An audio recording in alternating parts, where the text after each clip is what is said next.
Our final speaker has an approach to work and her craft that is steeped in zeal, originality, and devotion. She's an enterprising African woman with a rich 7-year career, and she stands as a beacon of talent and unwavering determination. Her diverse roles have sharpened her acumen in customer service, technology, and entertainment. A Red Dish Chronicles Culinary School certified chef, a chandler, a philanthropist, a former beauty queen, videographer, and food photographer, she infuses brands with her distinctive zest and expertise. She launched Meraki Consortium, which marks 4 years of its unwavering commitment, uniting a team of adept in branding, web design, graphic design, consulting, and market research. And under her guidance, the firm has flourished, carving a niche in the industry. Her leadership has steered the firm towards success with a portfolio that includes You Don't Chop Lagos, Sip It Dressery, Cycle Pro Logistics, and Nulo Lagos. And in addition to her entrepreneurial ventures, she has authored an ebook titled Becoming a Chandler, which details her inspiring journey to becoming a chandler, creating aesthetic decorative candles that add warmth and style to any setting. And celebrating the 7th anniversary of her beloved food company, You Don't Chop Lagos, she continues to delight palates with her culinary prowess in Africa and Afrofusion cuisine. This person is a multi-industry entrepreneur. Ladies and gentlemen, with a resounding applause, with all the confetti you can muster, with all the energy you can muster, please welcome Ambassador Tambari Genevieve Fadah. Hello, ma'am. It's great to have you. Hi, good morning, everybody. Good morning. Good morning. Welcome. So, I mean, you pretty much said everything. There's no point to reintroduce myself, but I'll just do it briefly. My name is Genevieve Tambari Fadah. I am the head chef and CEO of You Don't Chop Lagos. I also own Nulo Lagos, which is a luxury fragrance brand that caters to creating diffusers, room sprays, car diffusers, candles, both jar candles and aesthetic candles as well. We also own a hand care line that caters to moisturizing hand lotion and hand wash.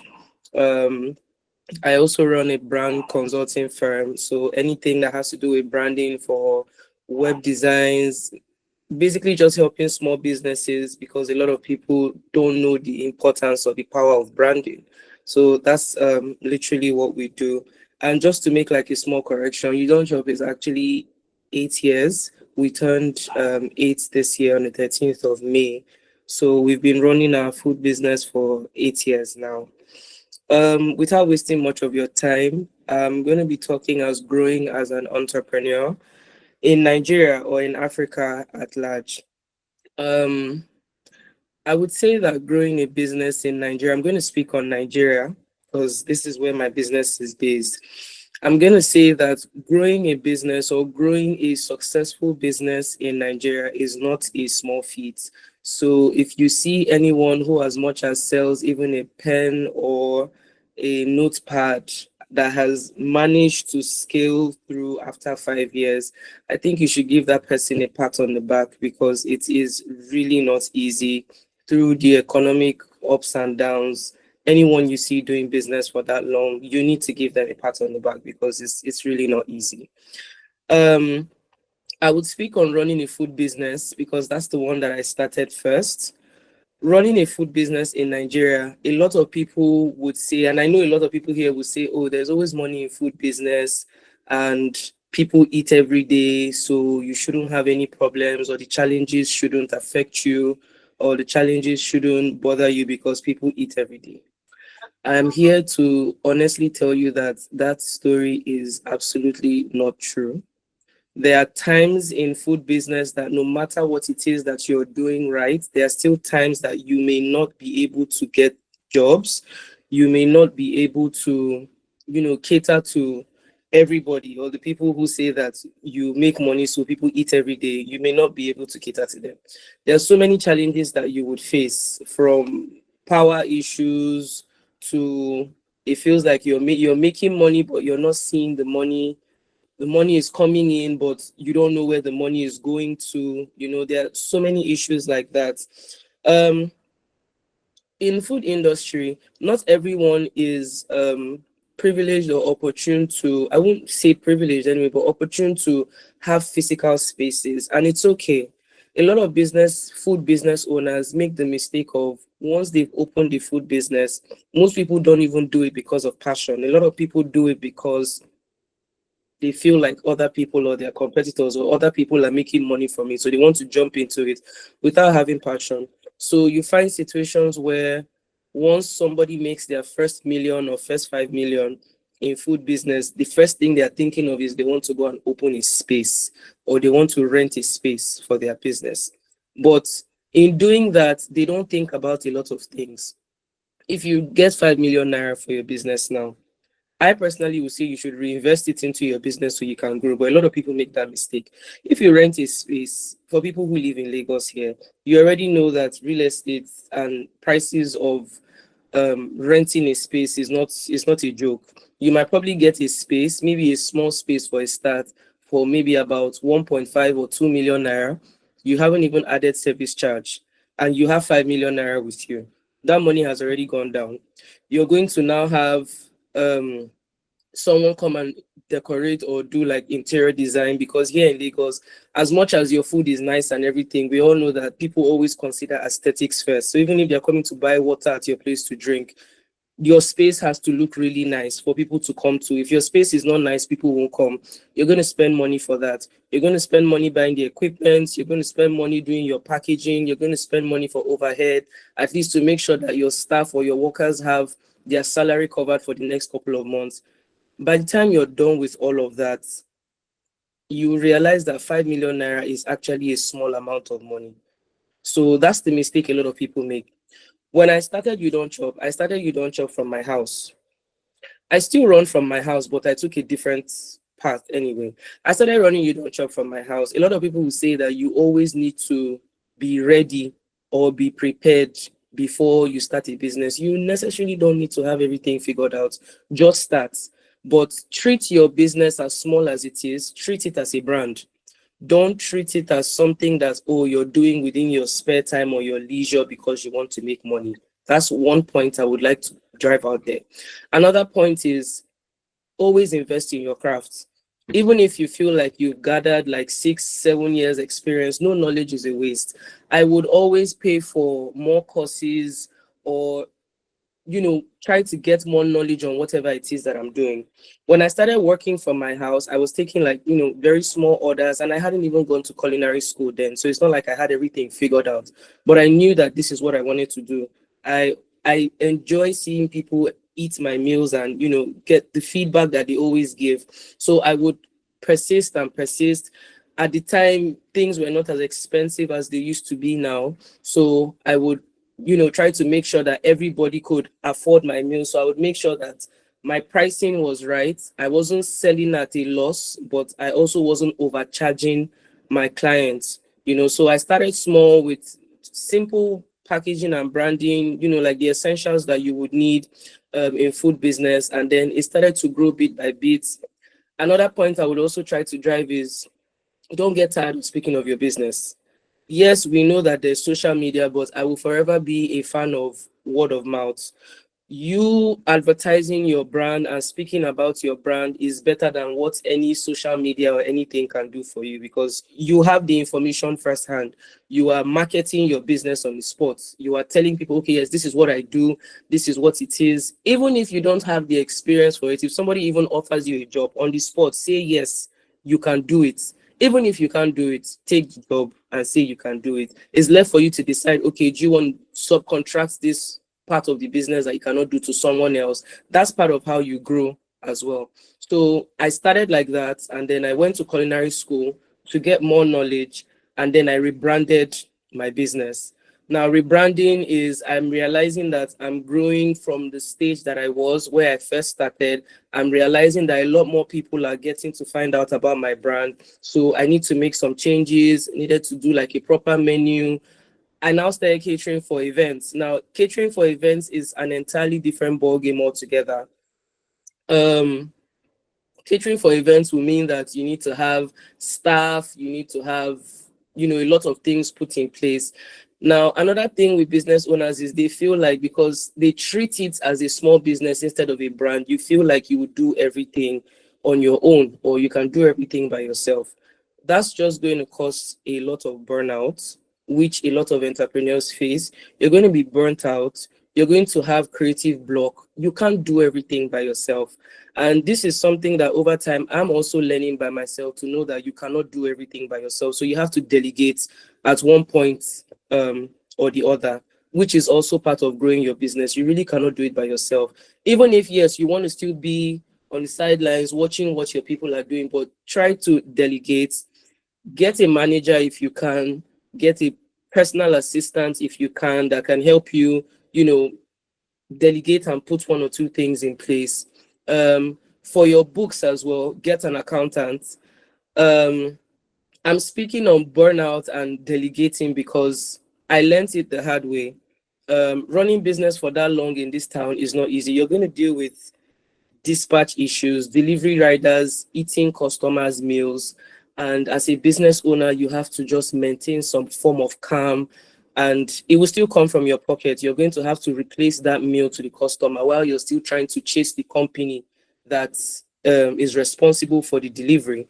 You're going to face delivery issues. You're going to face customers who are very rude, who are very disrespectful, especially the females. If you're a female running a business, men are a little bit more understanding, but females are actually very disrespectful and very rude. So you're going to deal with issues like that. You're going to deal with disrespectful workers. Your workers may not have regard for you, especially if you employ someone who is way older than you. You're going to have situations where they feel like they are too big to take instructions from you, or they are too big to take corrections from you. You're going to face a lot of that. But as a business owner, the only thing I would say is just put your business in the hands of God. God is really the only person that can see you through with all these challenges. I went through all these things. I had a health scare last year because I was burnt out, even though I had workers, because a lot of people will say that I'm close to being a perfectionist. I was cooking in December for Christmas events and I suffered a partial stroke. I was literally heading to the hot fire in front of me with food because I didn't realize that my blood pressure was high. I did not realize that I was dehydrated. I was exhausted, but I didn't, my body was shutting down, but I didn't know. And maybe if that didn't happen, I wouldn't have realized that I needed to rest and let people do stuff. And I took a break and I realized that things could actually run even without me, inserting myself so much into it. Business was actually still going on the way that it will go. Um, on the part of dealing with um, customers that are very troublesome, another thing I would say for growing your business is no matter how small that you think your business is, treat it as a brand. And one way you can also treat your business as a brand, aside from getting um, managers and an accountant, invest in a lawyer, no matter how small. Even if you have a friend that is just a lawyer, customers are very ridiculous. People always want to use power to oppose you or oppress you because they feel like you don't know your rights. I had an issue with a client 2 weeks ago. Thank God that I actually do give receipts and invoice to people, even if you're buying a bottle of juice from us. She mixed up her order or she didn't go through her invoice. So she sent the police to arrest me in my house on a Sunday, thinking that I won't know my rights. She didn't think I was going to get lawyered up. She was trying to oppress me, sending the police to my house for a case that is completely civil and that the police had no say in that. The police came to my house in mufti, no official uniform, no invitation letter. You just send people to come and pick me like I won't know my rights. So then I called my lawyer. My lawyer is saying, no problem. Since this woman is trying to do this, we already know that this is not a case that involves the police. This is a civil case. But since you want to oppress, no problem. Send us an invitation letter and we'll come to your office. If you cannot send us an invitation letter, unfortunately, we are not going anywhere. Imagine how many business owners that don't have lawyers and don't have who to advise them or what to tell them in situations like this. There are so many people that are locked up in prisons or police stations over a very simple civil case, but because somebody has influence and somebody has power, they want to oppress you. So I would highly advise that you get a lawyer for your business, or at least have a lawyer friend who would advise you to save you from a lot of drama like this. I don't want to take too much of your time. I wrote some points down for things that I believe that has helped me grow in my business. Number one is to start small, but be serious. You don't always have to have it all figured out when you are starting a business. Your business is only as serious as how you dream it to be. Even if people think that you are crazy for the things that you're thinking in your head, no problem, just do it. Just go ahead and do it. Try to adapt fast is another thing that I would say. Just because the economy is shaky and things are getting expensive, you're already panicking and like, oh, my business is not going to thrive through this economic system. No, adjust. If it means that you have to increase your price, you increase your price. As much as it's something you're passionate about, it's also a business that puts food on your table. It's also a business that pays your workers. So you adjust your price. Also remembering that no need to overcharge your clients, but don't undercharge yourself. So always try to adapt in whatever situation that you find yourself. Build a brand if you're a food person like me, but not just a kitchen. So you don't want people to only know you as somebody who sells food or sells that book. You want people to know you as a brand, that when they think of, okay, I need to do branding, we need to do souvenirs for Christmas to give to colleagues and business partners, they know that, okay, this person is not just selling us organizers, this person is selling us organizers, but branded organizers that help people. Okay, they're going for events, they need to put this down. Let people remember you for something, not just somebody who just sells or brands organizers. Another point is to also always know your numbers. A lot of people say that they make money from business, but they don't see the money because they don't have rules and things put in place. People don't have separate accounts from business accounts. So you find people running back to their business accounts to go and take money when they need money to do something. A simple trick that has worked for me that I would share, hoping it can work for someone. If you get a job or an order for 50,000 naira, that money automatically goes into your business account. But that entire 50,000 naira is not your profit. Say you spent 30,000, or let's say 20,000 from the 50,000 naira. Your 20,000 naira that you have spent is your cost of production for whatever it is that you're going to make. So you're left with 30. Now that 30 is somehow your profit. Now, not entirely your profit. I would advise that as a business person, you try to open several accounts, maybe 2 or 3 other accounts apart from your business account. So what you do with that 30K is, maybe if you split that 30K into 2, you have 15,000 naira each. Your 15,000 naira can go back into your personal account while you are left with another 15,000. Now, with the remaining 15,000, you can choose to put it in a savings account, or you can choose to split that money and put one in a savings account and put one in a spending account. So that way you don't have to keep running back to your business account to keep going to get money. That way you are also saving for your own self. You are sending money back to your business account for the growth of your business, and you are putting money aside too for a spending account that you don't have to always keep going to your business account to go and take. So always make sure that you know your numbers, and that's just from one order. So if you have like 10 orders in a day that cost about 50,000 naira, then do the math. If you feel like this is a bit too complex for you, which I would assume that is very easy, get somebody to go through your books and accounts with you. It shouldn't be expensive to get someone. Another point is to also get a social media manager if you can. Personally, I like to do my own social media thing myself because I know what I want to put out. Hashtags are very important for business. If you're running a business on Instagram, hashtags are important. Don't just post about your business and write a very lousy caption and just leave it there. Hashtags are ways that people can find your business. Another thing is the name of your business. If the name of your business is Payleaf Training Program, for example, the name of your business should be maybe, for example, the best training program in Lagos. You would be shocked that if you go on Google and you just put best, you will find out that some other people have also searched for best training program in Lagos. So what that does is it puts your business at the top of the list of every other thing that they are looking for within training program. The same thing goes to food. If you notice, a lot of food vendors put the best food catering service in Lagos or best food outfit in Lagos. Once you go and search best, you will see a lot of best that come up. But depending on how catchy your name is, that's how it comes in order of that arrangement. So your name is important. How you put your name up there on Instagram for people to find you is important. Using hashtags for your business is important. If you're selling food, hashtag the name of your business, the catering services in Lagos, catering services on the island, food businesses in Lagos, just hashtags like that. Because if you notice on Instagram, there's a section for tags. So that tag that you have used, probably a lot of other people have also used that tag or have registered that tag. So that's another easy way for people to find your business.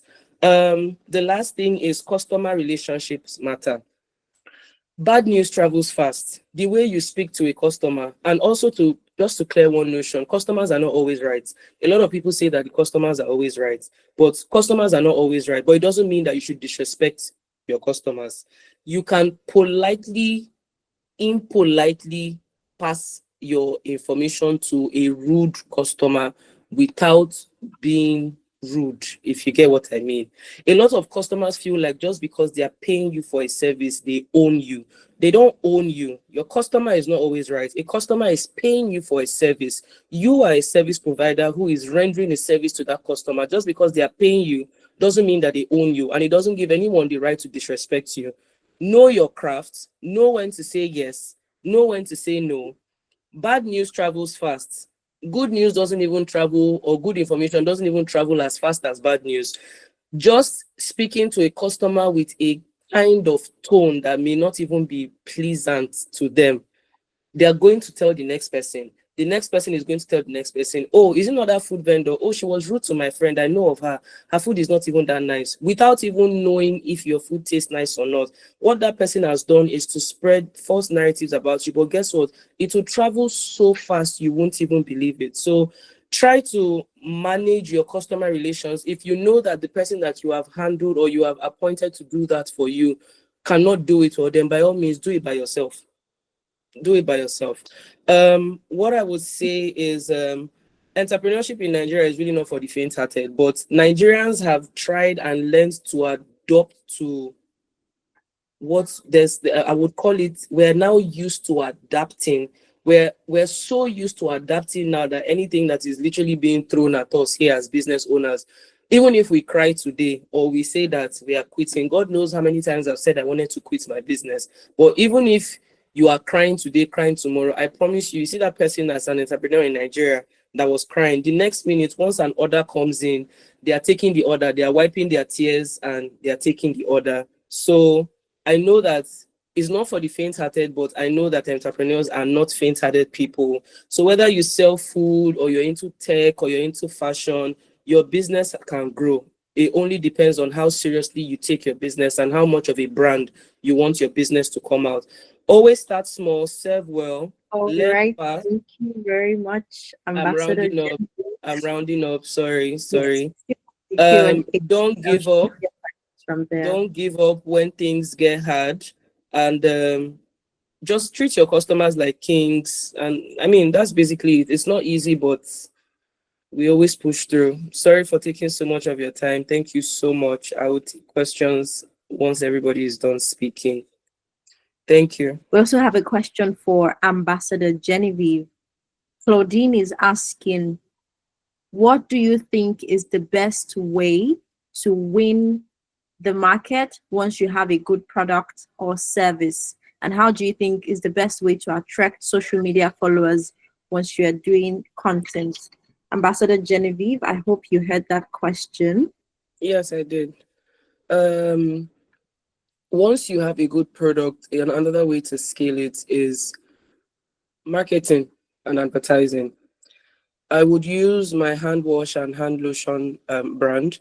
Now, we already know that that's not literally a thing that anybody would want to go into because they feel like that market is already saturated because every other person or foreign brands have theirs and people import their products from outside the country.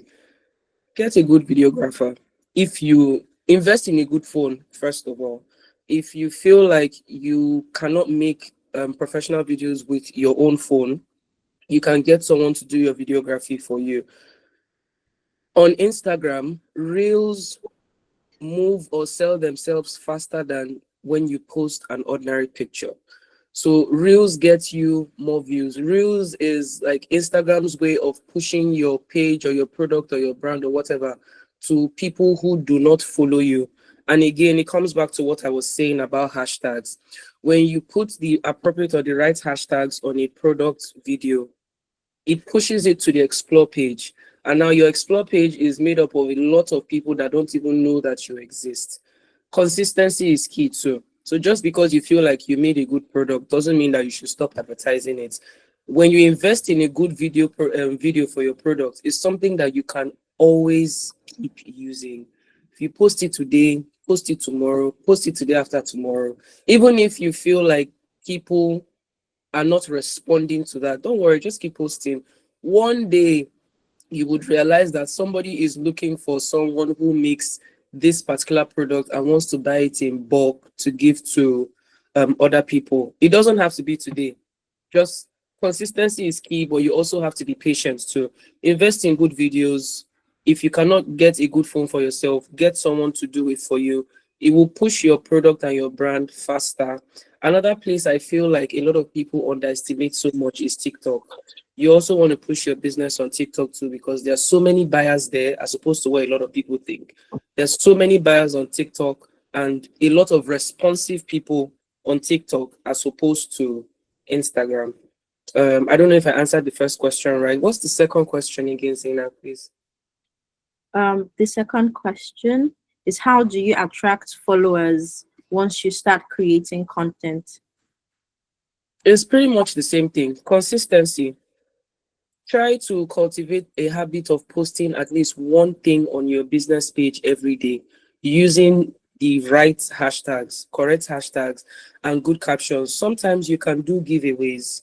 Sometimes you can indulge in a Q&A session, like indulge your followers, ask questions that would cause your comment section to be very busy.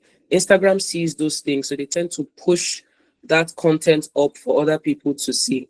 That's basically just it. There's no logic or magic behind it. All right, so we have two final questions. One is for you.